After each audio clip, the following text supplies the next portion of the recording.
Bonjour à tous, bon, on arrive le matin de la course à la zone de transition pour préparer le vélo. Il est à peu près 7 h, donc le départ c'est dans 1 heure.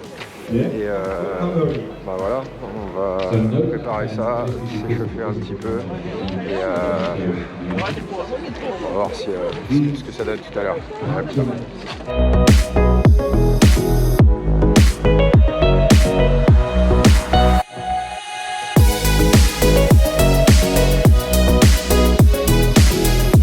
Et voilà, allez, on va gonfler ça, on va tout préparer et on se retrouve après.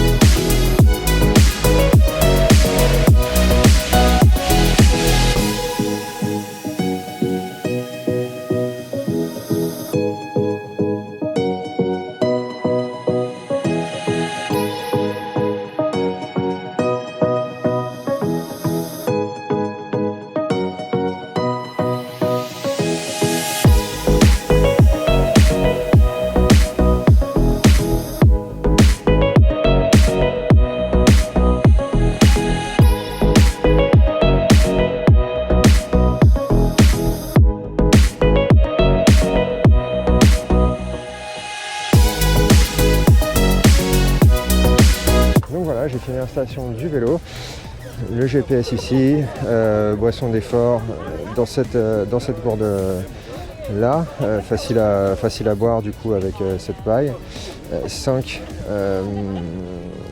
sachets de gel pareil énergétique, donc du Morten, qui sont assez faciles à digérer. Une autre gourde qui contient exactement la même chose qu'ici, donc c'est du Morten liquide. Et ensuite les chaussures qui sont accrochées donc avec des élastiques, pour que ce soit un petit peu plus facile de sauter dedans en essayant de les ouvrir au maximum. Gonfler les pneus naturellement, checker qu'il n'y ait pas sur la surface du pneu de problèmes, clous ou autres.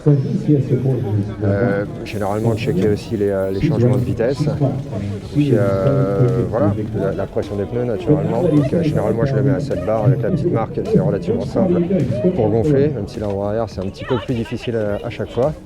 Et puis voilà, donc on va se diriger vers les sacs de transition, juste s'assurer que tout est bien là-dedans, et ensuite on ira vers la plage.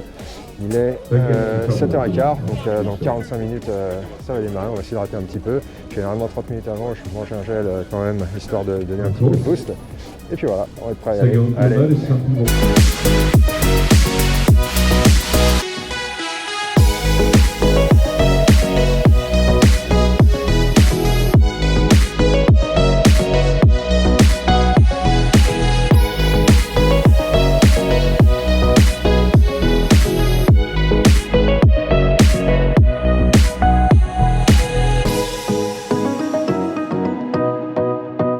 Bonjour à tous, ça fait une petite semaine qu'on est revenu à la maison après l'Ironman 70.3 de Turquie. Bon, alors ça s'est plutôt bien passé.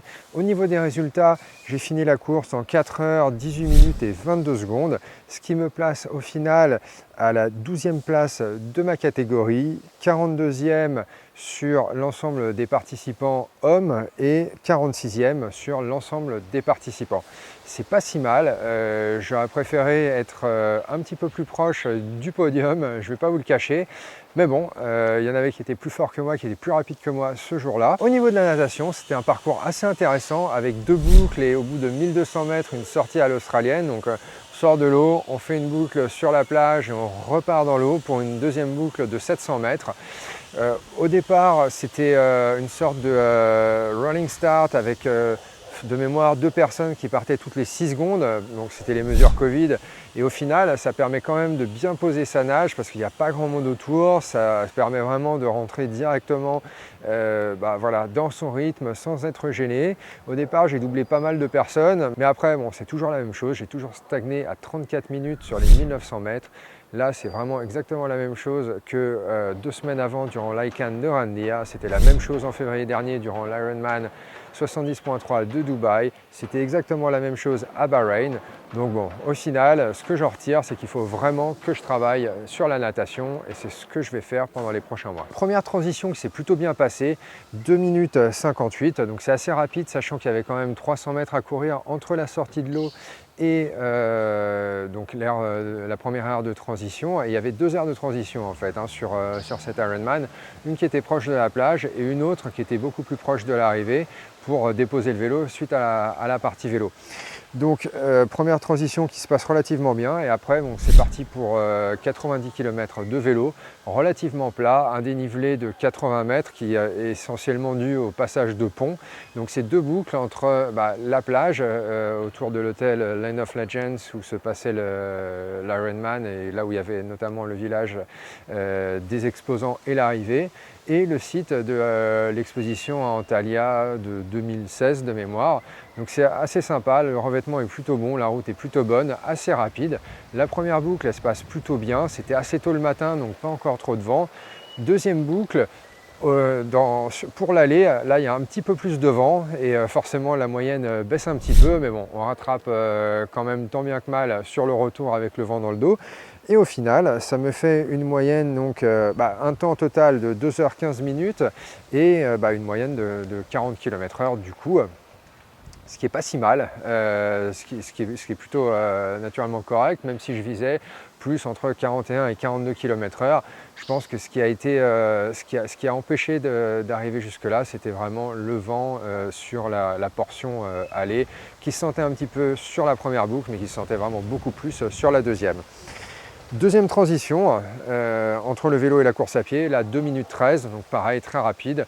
Déposer le vélo, je crois, allez, on va dire dans les 30 premiers, donc on les mettait à la suite, il n'y avait pas de numéro à signer. Donc très rapide, dépose le vélo, on enfile les chaussures et là c'est parti pour 21 km autour justement de ce mall et de cet hôtel Land of Legends.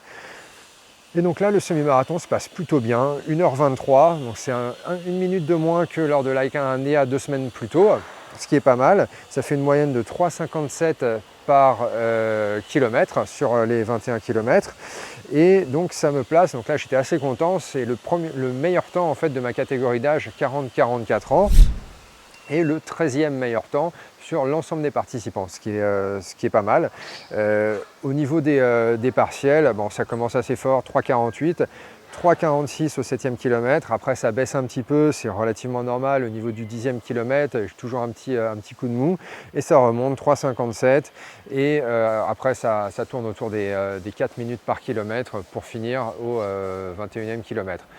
Donc au final, c'est plutôt une bonne expérience. En termes de résultats, c'était pas si bien ou bon que ce que je l'aurais espéré, mais au final, c'est pas mauvais non plus. Ça montre que le niveau de forme n'a pas été impacté au final par tout ce qui était confinement, absence de course cette année. Et maintenant je pense qu'il n'y aura vraiment pas réellement l'occasion de participer à une nouvelle course d'ici la fin de l'année. Donc on va se reposer un petit peu, on va planifier la saison qui vient en 2021 et puis on va se remettre tranquillement justement à travailler sur les points qui peuvent être améliorés. Essentiellement la natation, j'aimerais bien gagner aussi quelques watts en vélo et puis si possible encore s'améliorer en course à pied. Si la vidéo vous a plu, n'hésitez pas à la liker, à la partager, à nous laisser un petit commentaire et surtout à vous abonner à la chaîne. Nous on se retrouve la semaine prochaine pour une nouvelle vidéo.